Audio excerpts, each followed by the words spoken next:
Alright guys, we're just going to do a little, what are we, 48,954,000 miles. Had the car since 12/7. Good car, solid build quality, sound system's great. Blew this speaker, back speaker rattles a little bit now, but I listen to my shit like as loud as you can for, I think I actually blew that speaker on a road trip for like 14-hour road trip, and we probably had the volume maxed out for like an hour. So yeah, this car, I only drive it in like manual sport, I guess you'd say. The car kind of sucks in normal drive. I'll put it in normal drive here. It's just too luggy, like around town. I won't really have a good example here, but I mean, yeah, gas mileage might be better. You're saving minuscule amounts, so like 3 miles per gallon, maybe 5 or 7 at most if you're railing on it, but probably 3 in the normal driving thing. Like if I'm just over in manual and then drive like decently normal in manual mode, the shift points are, well, they're where you want them to be, obviously, but it just feels smoother. I mean, the car in normal manual mode is too laggy, too luggy. It's not, there should be like a middle tune. I mean, sport and then race, that would be ideal. If there was like a middle tune, I would say that would be what I'd use all the time, but because it's so luggy, anyways, you get the point. Great car. This is the more rare spec where while I'm driving, you can turn down the dash there. Most of these dashes, a lot of people don't know, you can turn them off, but they just stay up. It'll be a black screen. It's not backlit, so if you are driving at night on the highway for a long time, you don't have to worry about that screen being up and being backlit, like in your eyes, kind of annoying. It will turn off completely, but it'll still be up. So this one's, they only made them with this screen like this for like half of 18 or something through production year. Law changed where they needed to display the backup camera in less than a second, and I guess the reason they left that up is so that it would be ready to go all the time. I don't know, I think you get what I'm saying. What else about this car? Mine's lowered. It definitely rides like a brick shithouse. It's lowered I think 1.5 in the rear, 1 in the front on OEM wheels. Yeah, it's not necessarily comfortable. I mean, the seats are manual slides. That's kind of, you know, you buy a $50,000 plus car and you get manual seats. That's, I mean, I guess it's faster, but it's kind of annoying when people get in your car and they're like, wow, it's supposed to be a nice car, and then it's got like a slider seat, you know. What else? The brakes are phenomenal.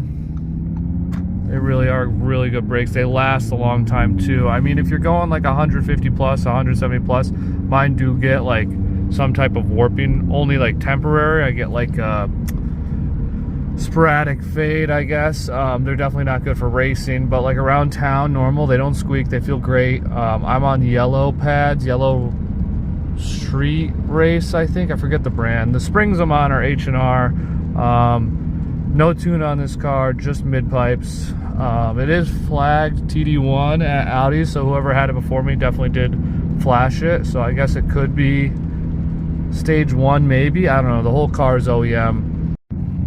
So this car really doesn't like to be driven lightly. It only likes to be driven with kind of force, I guess. Like, you don't always have to be racing around, although it does just repetitive. I drive this car in manual mode only, and I would say more than half the time I'm just beating on it, pretty much giving it 70 to 100% throttle more than 50% of the time when I'm out driving. It's just endlessly been beat pretty much.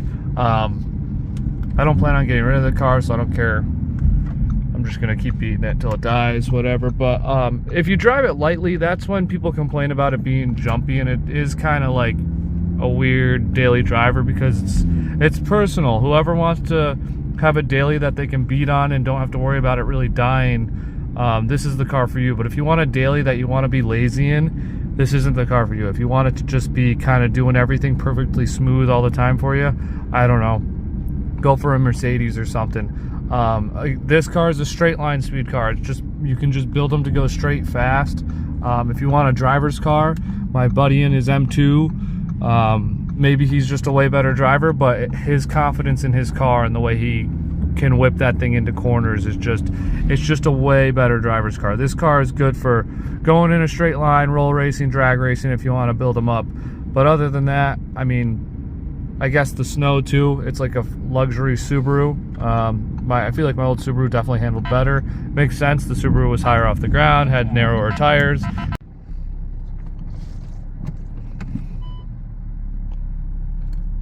I only drive the car with the ESC off, because when traction control's on and everything, yeah, it might work a little bit better in the snow. I do suggest it if it's like really heavy snowing out, but other than that, it just like cuts power to certain wheels, which I guess it's supposed to do, but it doesn't do it in like a good like driver's feel kind of way. It's like, I don't know, it feels like it's lacking power in certain moments, especially around, I guess, like corners like this. If you were trying to put power down, you can really feel it like not putting everything down all around, whereas when it's off, it just puts down what it can, where it can, no restrictions. At least that's what it feels like.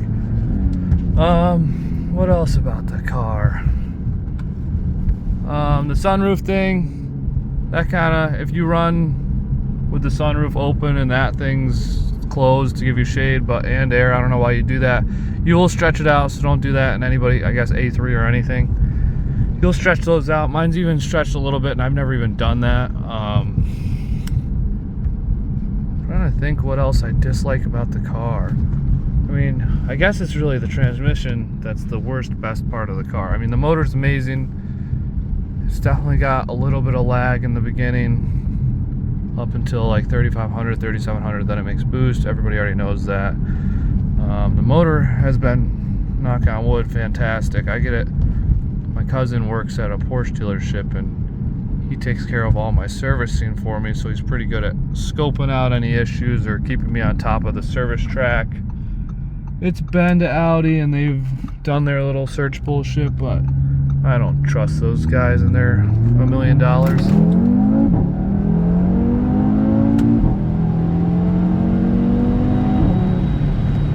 The car pulls pretty good. I mean, it's old. I'm probably at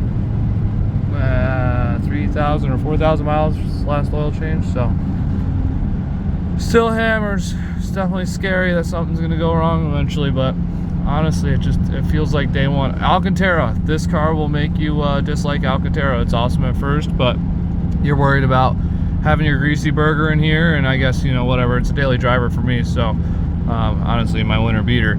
Eventually I got over it, and I was like, you can clean Alcantara. Well, Alcantara, maybe I just suck at cleaning it, but it's never the same as it once was. Even when you do clean it, there's certain techniques, and I haven't really been able to find one. I've watched a million YouTube videos, tried a million things. It's been a long time since I cleaned it, but it's really matted down pretty bad here. I like the R8 steering wheels, how it's the vented leather. That seems like it would last way better and just be less maintenance. Anyways, that's it. The last pointers I have, I guess you guys probably don't see this toolie rack on them very often, so it fits. That's how it looks. This is, I think, just an A3 rack on here. It all fits. The leather on the inside of these cars, oh, the lighting's so bad. Anyways, it's a mess too. The leather on these cars is great. The back seat's super comfy, honestly. Maybe an hour road trip is the most I'd want to do in it. I'm 6'3", so for me, I actually fit in this car. But the thing that really sucks about it that I didn't think, comparison to like my buddy's M2, is the door jamb. Like when you're sitting in here and you want to look out, whatever, like this is in the way. If you're tall, you're leaned all the way back, you're scooched all the way back, this is in the way. You have to like bend forward to look out the window, so that's kind of annoying. You also just get like a bad peripheral with your like driver's car experience, you know. So I guess it makes sense that it's a 4-door. You win being able to tote all your buddies around easy, but That's one thing that really bothers me, is every time I get in and out of the car, or something that's older or maybe a little heavier, or just a big person, the first time they get in the car, or if they're not used to it, the way this door jamb is, it's not the easiest thing ever. But you can fit in the car being tall. It's definitely fine. So last video, sorry it's raining now. About the noise right there dripping, my bad. Last few things on the car. The Haldex, those things definitely do need to be kept up on. You got to change the fluid on them. It will seem way worse than it is if you don't actually change the fluid on them. I think it's around 30,000 miles, but it will basically, say you're on the bottom of an on-ramp and you come into it slow, and then you pull a 90 up, 90-degree corner up the on-ramp. Oh, car coming.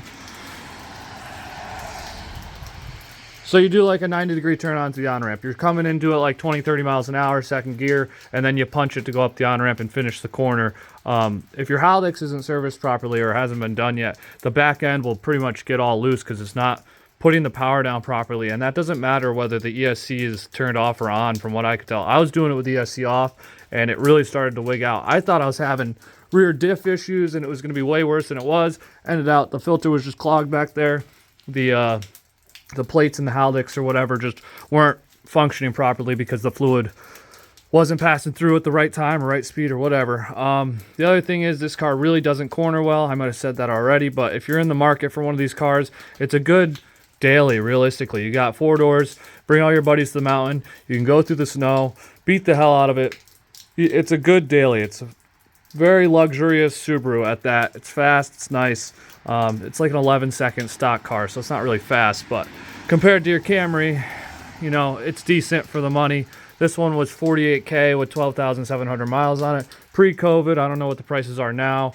Car market's trash at the time, kind of all over the place. COVID messed everything up, so we'll see what happens, but that's where I was. What else was there? Yeah, steering feel, just bad. M2, C6, C7, same price range. If you want a driver's car, go after one of those, Porsche Carrera or something like that. If you want a good daily, something you can build and use all the time, this is going to be your car. Last thing would probably be the coolant. This car did eat a little bit of coolant for like 15,000 miles when I got it. I mean, I was beating on it right from the start, and I noticed that my coolant was disappearing.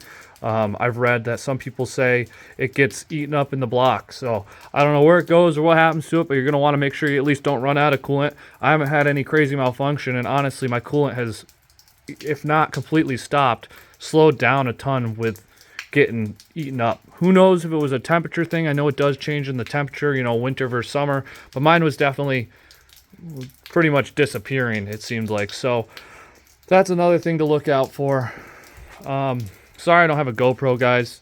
I'm just trying to inform you. I know I used to watch every RS3 content before I chose the way I wanted to go, so I'm just putting this out there as things maybe you didn't hear before, or just more RS3 content. I got to get the GoPro running, get a new GoPro. We'll do more content here, hopefully, better content. We just picked up the Talaria. We got to build that thing out. I'm too fat for it with its low power. With the S1K, I'm going to do a radar video on how I hooked up a radar through the helmet all through with this. The 09 ZXXR, fully stunted. We'll bring you guys some more content. The Jeep, that's a work in progress. Got to build that puppy up. But, yep, thanks, guys.